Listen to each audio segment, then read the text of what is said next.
Welcome to our weekly FanDuel show for Week 19's Divisional Playoff Round. We'll depart from our usual format. Instead of just one cash lineup, we're going to double our odds and give you two cash lineups. There'll be dueling cash lineups. Eric will make one, I'll make the other. There will be no overlap, and we'll give you all the analysis and let you determine which one is going to work out the best. And all that coming up now.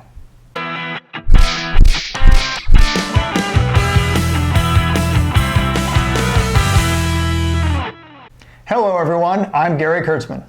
And I'm Eric Lee. We are the Fantasy Football Consultants, and both Gary and I are so appreciative of our YouTube subscribers. Gary, we're supposed to be fishing now. Ice fishing, I think. But we extended it to this week in honoring our almost 6,000 subscribers. We've said in previous videos that there is a DraftKings $50 contest, free entry for all our YouTube subscribers. Get on that if you haven't yet, if you have a DraftKings account. But thank you guys so much for all the support. Seriously, we really do appreciate it. And this week, Gary, we're going head-to-head, mano a mano. I can't wait. So let's get into the studio and start this contest. Okay, so here we are in the studio. Now, there was a coin flip off camera. Eric won, and he decided to pick first. So he's got the first pick. Now, I will get the second and the third pick, and then we will trade off picks after that. Once a player is picked, he is off the board and no longer available for the other person to pick. Yeah, you already pulled the Bill Belichick and tried to video record some of my plays this week. I've already told the NFL, and this is under protest. But anyway, with my first pick. Okay. Who is off the board, Eric? Off the board. I believe your goose is going to be cooked. As in Dalvin Cook. Take Dalvin Cook off the board. Take Dalvin Cook off the board. Folks, you're going to use this also to do your FanDuel lineup. You have to have Dalvin Cook in your lineup. I see. He's woefully underpriced on FanDuel. Do you know that $8,000 price tag? Inconceivable! Is the same price tag on DraftKings for him? And wow. I was close to picking him on DraftKings. Again, if you've watched Dalvin Cook last week, he looks back to normal. He looks healthy. He can move. I think he gets in. He's obviously a bell cow back. He gets involved in the passing game. Now, I'll express some of the concerns, Gary, I have with this pick. They're on the road, and they have an implied total of 19. Not what you like. That just screams first pick in the draft, doesn't it? I love the fact that he is going to get heavily involved in the passing game with drop-offs. He's the goal line back. Not only that, there wasn't a lot of other players that I liked around his price range. So from a strategy perspective, I'm glad to take him away from you. Okay, I get it. I do think that Dalvin Cook is a much better play on FanDuel than DraftKings. And I think he's, it's a solid anchor right there. I'm going to have to pivot a little bit here. So let's see where you're going to go. You get, for the only time, you get two picks. Yep. And for your first pick, in round one, who is it going to be? Well, since we're spending money. Oh, well, we hope. I'm going to go ahead and jump over to wide receiver. Okay. And I am going to go and pick. You're going to pick someone who's over the hill. My favorite receiver. You're going to pick someone who's over the hill. My favorite receiver on a top two most prolific passing team in the NFL, folks. Oh. Mr. Tyreek over the hill at 7,900. I want to get all those dollars out there early. Eric, I love Tyreek Hill, and I love the over. It's the highest over-under of any game on the slate. Kansas City is got the highest implied total of anybody on the slate, although it's pretty close, just about tied with Baltimore. Mm-hmm. And if you're going to be scoring that many points, Tyreek Hill is going to be a big part of that. And Houston's secondary does not have anybody that can cover him. No, that's right. And that's how you beat Houston, is you burn him with 9 routes down the seam, and that's Tyreek Hill's specialty. So Tyreek Hill is officially off the board. All right, nice pick. That's your round one pick. Where are you going in? Round Round 2. Eric, I'll tell you what I'm going to do is I'm going to go ahead and I'm going to keep going with wide receiver. Oh, shoe the running back. I might steal another running back from you just to be annoying. Go ahead and do it. I'm going to do wide receivers, and I'm going to scroll down just. You gonna save some money for once? A little bit here, and I'm going to go ahead and take your guy. Oh, which I'm one of my guy? Your guy? Which one of my Mr. Seahawk wide receivers are you going to steal? I am. Is it I'm going to put Lockett? the key to victory is the Lockett. Lockett is my key. Here's my comment about you taking Lockett. He was actually possibly going to be my next pick. I just, I like it because I really do think he's 1A with Metcalf 1B, and I think if they're going to win this game, it's got to be with Russell Wilson. And, Lockett, I think, is going to get the most targets, the most air yards. And I admit, there are games where Metcalf can go back and forth, and trade with Lockett. But at the end of the day, Lockett, through the entire season, through the second half of the season, through the last 5 games, whatever slice you want to dice it up with, he's got more targets, he's got more yards. Ultimately, I think he's more trustworthy than Metcalf, and he's cheaper. Which I don't quite fully understand.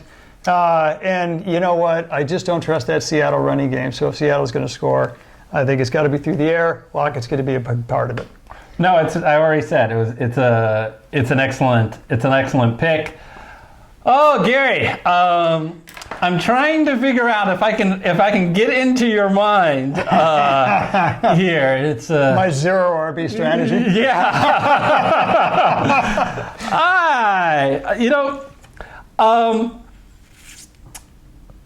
There's still that flex. This is weird because you're gonna go running back. Flex, and so. I know. Yeah. And I'm gonna match you by just going running back again. I'll go double. There's zero wide receiver strategy. Double running back. I'm gonna go with the guy who is on the highest point total of the slate, which is Kansas City, and it's Damian Williams, folks, at 6,900. Okay. Pretty reasonable price for him. He's home. He's a big favorite. Like I said, he has the high implied total.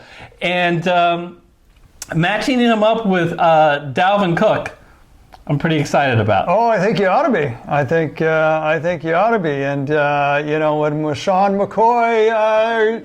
Not worried about LaShawn McCoy. What did he do last week, folks? He didn't do anything last week. He were on bye. But the week before, he was. You don't think Darwin Thompson's going to be Andy Reid's natural selection at running back? Is that what you're saying? Oh. All right. So this is an interesting thing. That again, doing this is so much harder than doing a lineup by yourself. Yes. Because you got to pivot on the fly. Yeah. And who are you going to choose? Right. And I will freely admit that Damian Williams was very high on my list. I was kind of hoping you would pivot away from running back, but you didn't. I think that's a good selection. So the next thing is, what's your pick in? Round 3. Yes, and at some point I have to go running back. Okay. Because I can't just let you run the board with all the good running backs. There is a flex. You could do it again to me, and it's a little unclear who I'd be left with at that point. For me... About to make your pick? I am about to make my... All right, time out. I'm going to ice him. Doesn't I do that? He's iced. All right, now you feeling nervous? Because, that makes as much sense as the stupid NFL coaches who do it. Kicker after kicker says it doesn't bother them. But anyway, go on. Co-host after co-host says the same thing. It doesn't bother me at all. I'm going to go with a must-start. Most starts. I got to play catch up to you with my mustard. What were you afraid of, Gary? You thought I would go with the third running back? I was afraid to go with the third running back in the flex position. And I got to be honest with you, after Mostert, I'm not terribly excited about who's left. Yeah. So I need to at least put my stake in the ground with somebody. And, San Francisco, in almost every game establishes the run first. And to the extent that they can continue to be successful, then they're going to continue to establish run more and more. And with it is Mostert. Mostert is clearly their, clearly their lead back. Now San Francisco has a relatively high over/under, and it's got a touchdown spread on Minnesota. It's a good pick. It's game flow should favor the running game. Running game should favor Mostert. And at 6,700, I feel like I got a pretty good deal to boot. Right. So I already filled out an ideal lineup, and you again, your Tyler Lockett pick has screwed me up, and I now have to go undervalue on a player, but I refuse to do it on this next guy because I thought about doing it in this next guy because you have a lot of reasons to root against Vikings this week. You got to hope that Dalvin Cook doesn't do well, and you have to hope that they're by far the best target in the passing game, Adam Thielen, doesn't go well. Oh, so I am going to select Adam You're Thielen. feeling it, huh? At $6,900, being somewhat responsible, money-wise, somewhat. Mm-hmm. But, he looked so good last week. He's healthy. Yep. He's Kirk Cousins' favorite target. Stephon Diggs is getting very annoyed that he gets ignored in the passing game. But I'm going with Thielen. You're going with Thielen. Are you nervous at all that you've got Cook and you've got Thielen? So you are banking that Minnesota is going to, try and keep up with San Francisco in scoring. Is that it? I actually like it. Yeah. Weather's not going to be a big concern in San Francisco. Light rain is the best that's going to happen. I think that I feel good about the Cook-Thielen picks. I need to get a Seahawks somewhere. Jaquaski Tart, Quan Alexander, do your thing, folks. At least I hope so. Okay, so now let's see. I've picked 3 players. You've picked 3 players. Yes. So that means you're up in Round 4.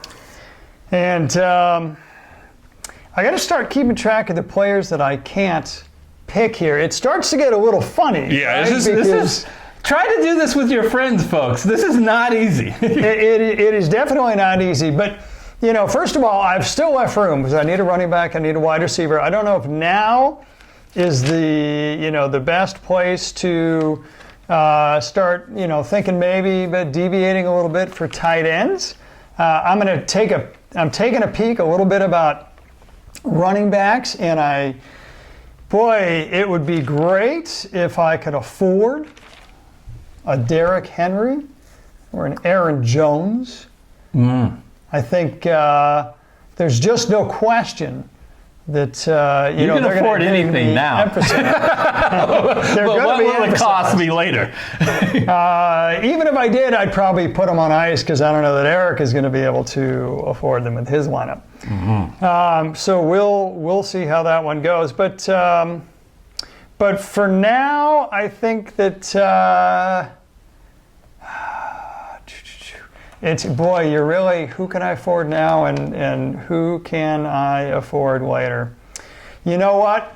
I'm gonna go for broke here. I'm gonna lock up the person that in the one sense. You lock up? I thought you were going to say Tyler Lockett again. You're going to get another Lockett? I might want to delay a little bit because if I got a high-priced person, maybe I don't because I figure Eric can't afford him, but I'm afraid he's got too many value picks on the other end and I might lose this guy.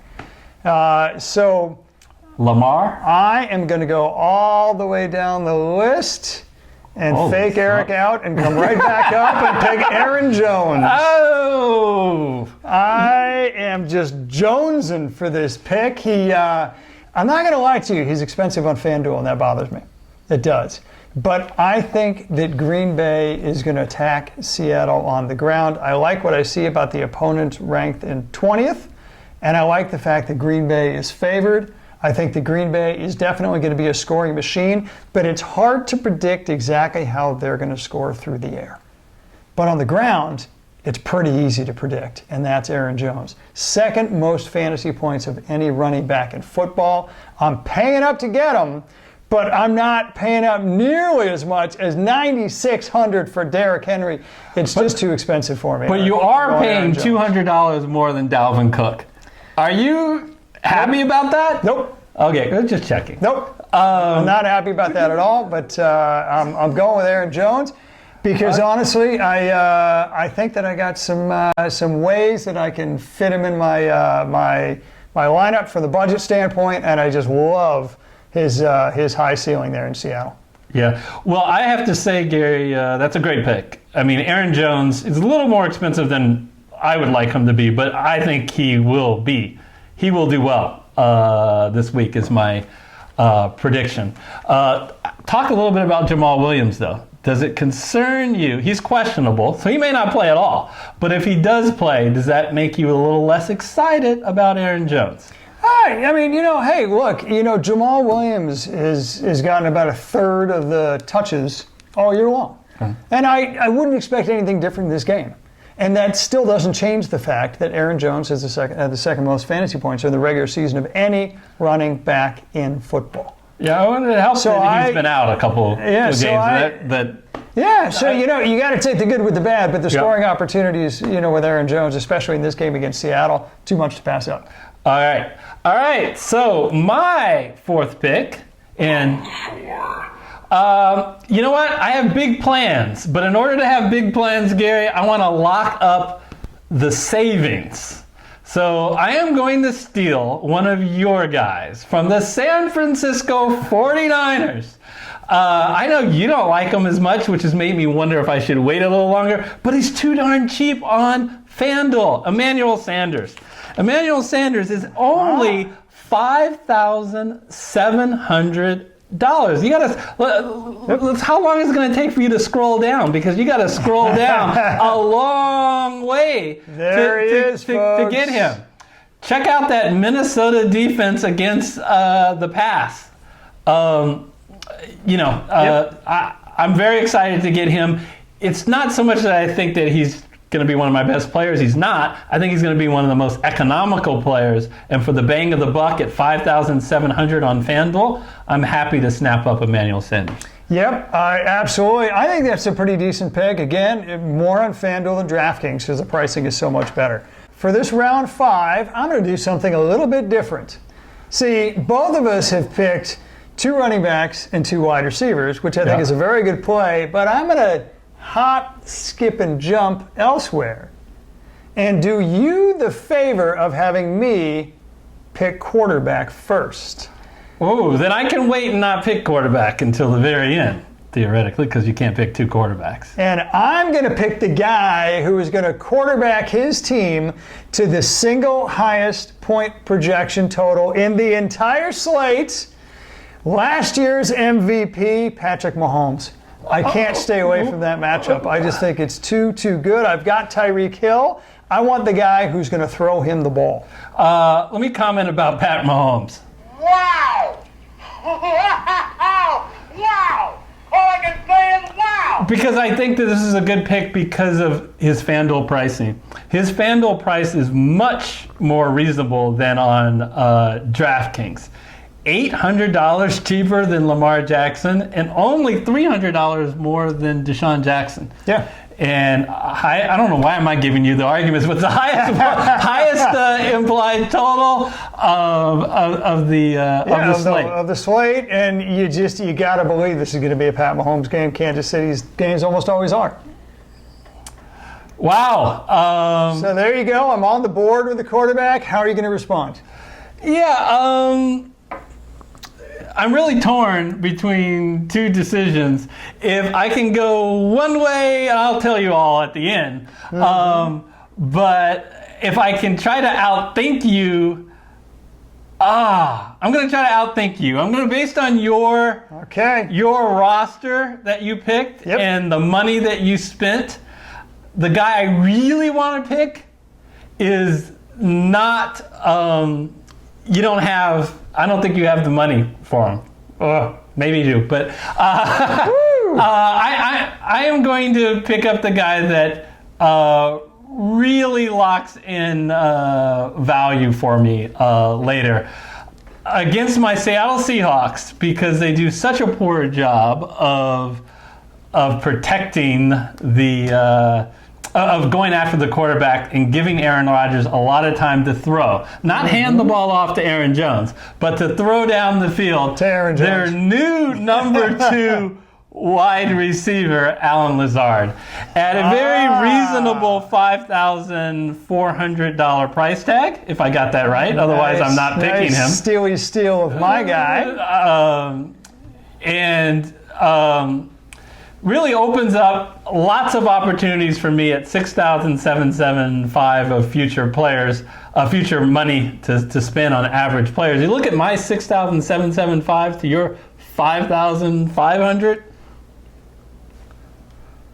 Show me the money. All right. That's right. So I've spent some big time players here, but bear in mind you still got to pick a quarterback. I do. And you're going to be spending up because quarterbacks are the highest price of any. So no, it's a very fair point. Yeah. But now the ball is in my court, and I've filled up the running back slots unless I choose to pick one for the flex. I have not yet filled up the wide receiver spot, and of course I still have tight end and defense left.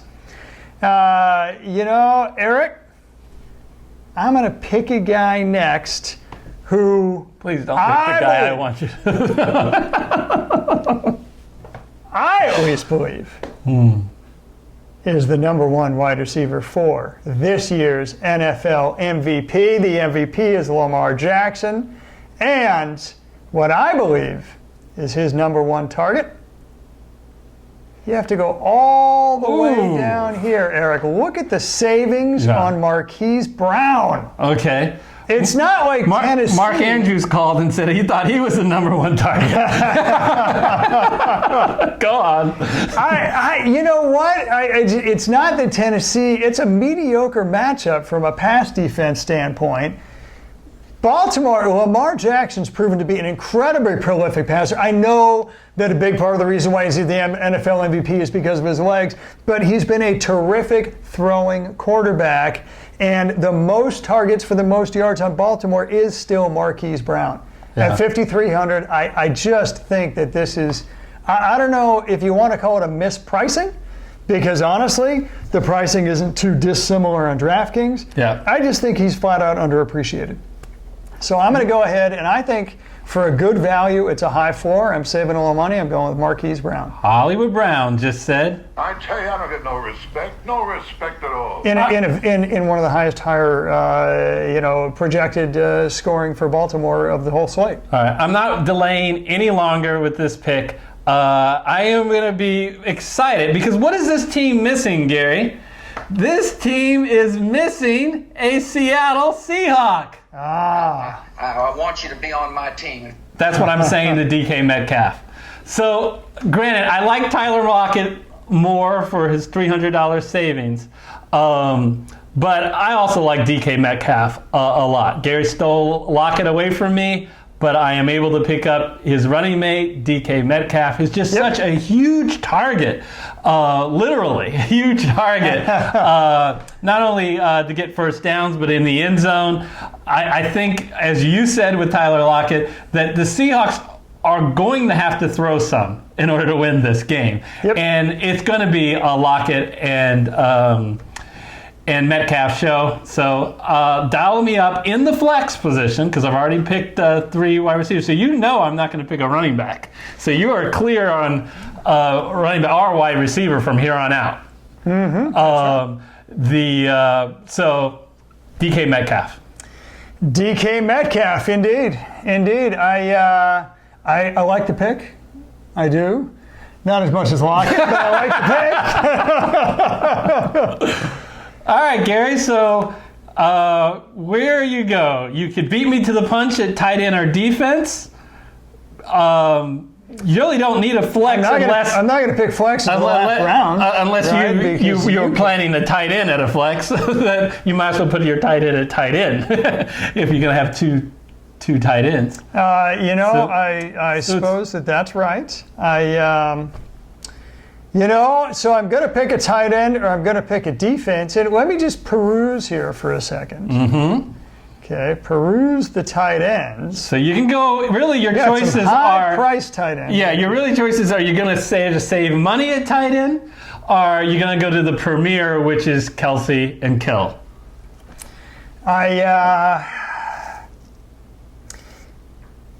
It's very dangerous to go Mark Andrews and not knowing his health concerns for the match, but let's see what you do. Well, I'm not too keen on going defense, just to be completely honest with you, because defense is such a crapshoot. Now, I have Pat Mahomes. You do. I have Tyreek Hill. You also do. If I went with Travis Kelce, you'd have no money left.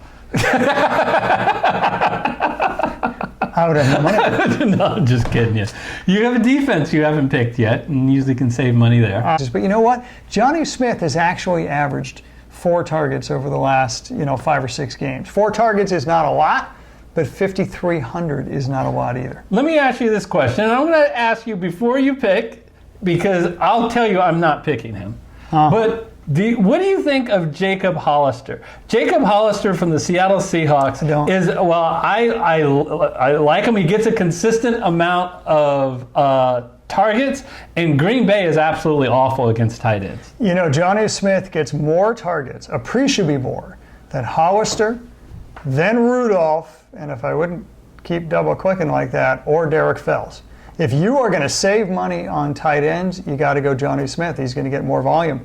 All right. I get the matchup. I do. I really do. I mean, if I was matchup driven, believe me, I would be picking Kelce or Andrews, quite frankly. But I want to lock in the savings for the flex, so I'm picking Johnny Smith. And again, if he just gets 4 targets, he's going to return more than his expected value for 5,300. It's a value play to save me money elsewhere. Okay, so you're picking Johnny Smith. That allows me, I can wait on quarterback. And my tight end was not the tight end you were picking. So I'm going to wait on tight end. So I'm going to do something strange, is I'm going to go on defense, and I'm actually going to pay up a little bit on a defense that's just ridiculously priced. If you are playing FanDuel, you have to pick this as your defense, because they should be one of the highest priced defenses, but they're not. Baltimore is. San Francisco, Green Bay. What? None of those 3 defenses are better than Kansas City. I'm picking Kansas City. Chiefs, they at 4,200. We already said it in our previous show where we picked Kansas City. I love the fact that they're doing so much better against the run. Houston gives up a lot of sacks, and Kansas City gets a lot of sacks. They also have a great return game, make a lot of interceptions. Dial in Kansas City for me. Dial in Kansas City. I like it. You're picking defense only 1 round earlier, frankly, than you possibly could have, and you had to reasonably assume I'm not going to pick tight end. So you waited, in a sense, until the last possible minute, and you dialed up a very good defense. I got mad respect for that. So, Eric? Even if you went with your flex and a tight end, I have 2 tight ends that are about the same price that I am almost equally like this week. Yep. So I got 11,300 remaining.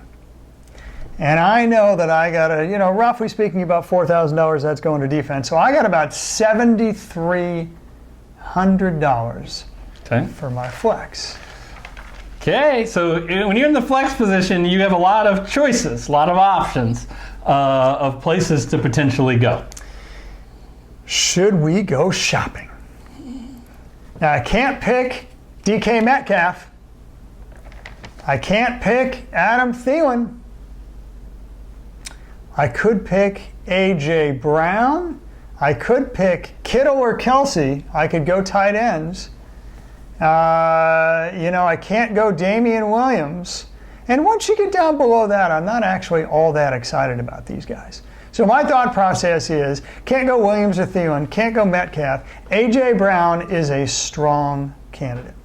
He is the number 1 target on a team that is going to have to be thrown against Baltimore because they're almost 10-point underdogs. Now, do you like Brown more than Kittle? I mean, a lot of people don't think of going double tight ends, but just as a pure play, they're the same price. That's why I bring it up. Do I like Brown more than Kittle? The thing about Kittle that I don't like is that Kittle's oftentimes going to be matched up with the middle linebacker, and Minnesota's middle linebacker, Hendricks, is absolutely all-pro. Mm-hmm. And if anybody can keep up with Kittle and slow him down, it's Hendricks. So, I'm a little bit worried that the matchup really doesn't favor Kittle at all. So I would definitely go with A.J. Brown over Kittle, or I could go with Travis Kelce. You can.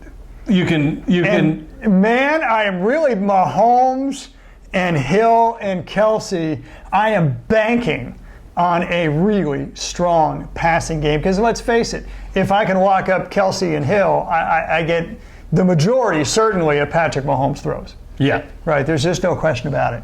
And you know what? Houston's the kind of secondary that you do that with. Houston is a team that you absolutely all day long beat with the secondary. They do not have a strong pass rush, although that's predicated on not having J.J. Watt, which they had all season. I am aware that J.J. Watt is back. But folks... Sort of. In body.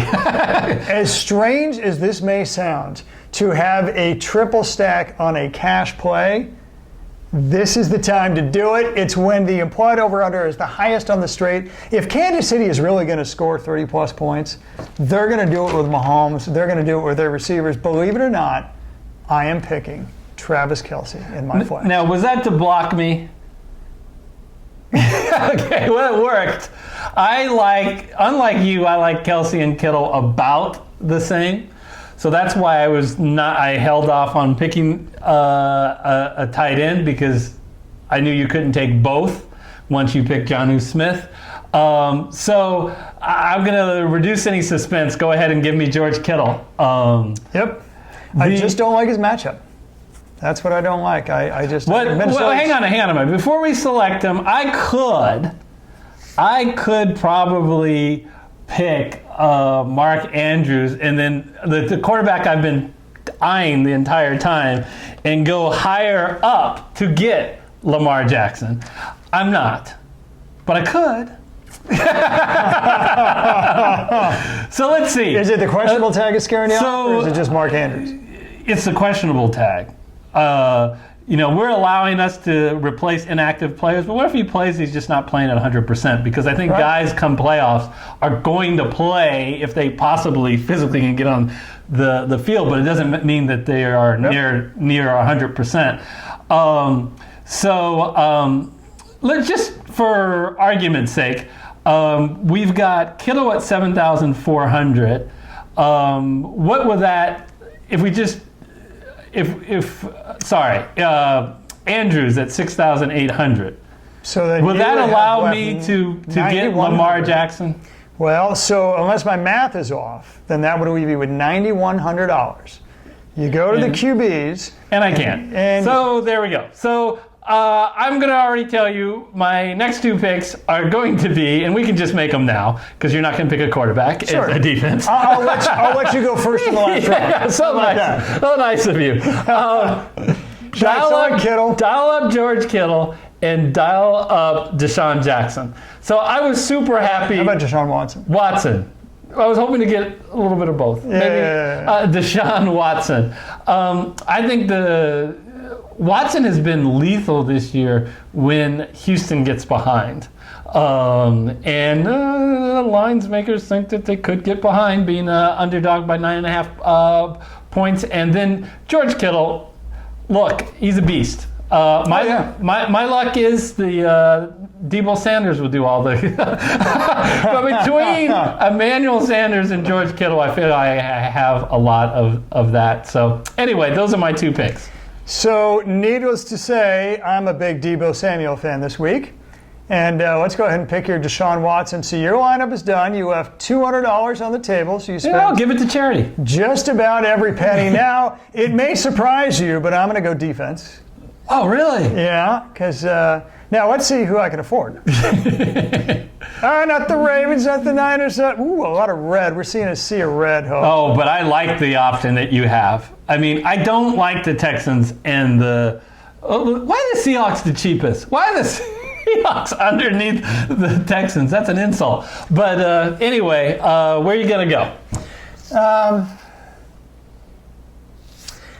You know, between the Vikings and the Texans and the Seahawks, you know, it's hard to justify going with the Houston Texans against Kansas City. I think Patrick Mahomes is not the guy you want your defense to go against. And, you know, they got the highest over-under, so that's not going to work. So, you know, the question is, do I go with the Seahawks? But the Seahawks get no pressure on the quarterback. No, they don't. No, I wasn't. I can't see picking them either. No. So my only choice, I think, really at this point is the Minnesota Vikings, and I don't think that they're a bad pick. This is how good I think that Minnesota Vikings pick. I'll take that $200 and I will gift it to you, which would open up the Titans. And I still think you should pick the Minnesota Vikings. Yeah, I like the Vikings pick. First of all, don't ever forget, this is Jimmy Garoppolo's first playoff game. So I'm counting on some jitters. I'm counting on the fact that Jimmy Garoppolo makes one or two bonehead picks, bonehead throws almost every single game. Sell crazy someplace else. We're all stocked up here. That's on behalf of all the Niner fans that's saying, what are you putting that out there for? I'm one of them, believe me. But, you know, if fantasy rules over my heart's interest and fandom's interest here, then I got to admit that Jimmy Garoppolo is not a bad quarterback to have your defense go against. And quite frankly, Minnesota's very, very tough against the run. So that's, unfortunately for me, because I have Raheem Mostert, but what that means is if San Francisco has to, get back to pass, they don't have star receivers. They have Kittle. They have a star tight end. But, he doesn't have anything even close to all-pro receivers. He has no playoff, games under his belt, and he has an offensive line that's average. Okay, so just a final review of the lineup. My winning lineup is Pat Mahomes at QB. Raheem. No. Oh, yes. Oh, yeah. Mostert and Aaron Jones are my running backs. Tyreek Hill, Tyler Lockett, Marquis Brown are my wide receivers. Double tight end, Johnny Smith and Travis Kelce are my tight end and flex. My defense is your Minnesota Vikings. You give your whole lineup, right? That's the whole lineup. All right, and my lineup is Deshaun Watson at QB, Cook and Williams as the running back duo, Thielen, Sanders, and Allen Lazard at wide receiver. We're going to go with George Kittle at tight end, DK Metcalf in the flex, and the Kansas City Chief defense. Gary, it was a lot of fun doing this little contest with you. We'll see how it works out. You guys can say in the the comment section which team you like more or which team you root for, and we'll that'll actually do it, Gary, for the 2020 season. Barring the scenario that the Seahawks and the Niners win, we will come back for one final show next week. Otherwise, that's it. We won't see you guys until the preseason time period for the regular season in 2020. Yeah, so really appreciate you watching, you being engaged, all the comments we received, all the views, especially all the subscriptions.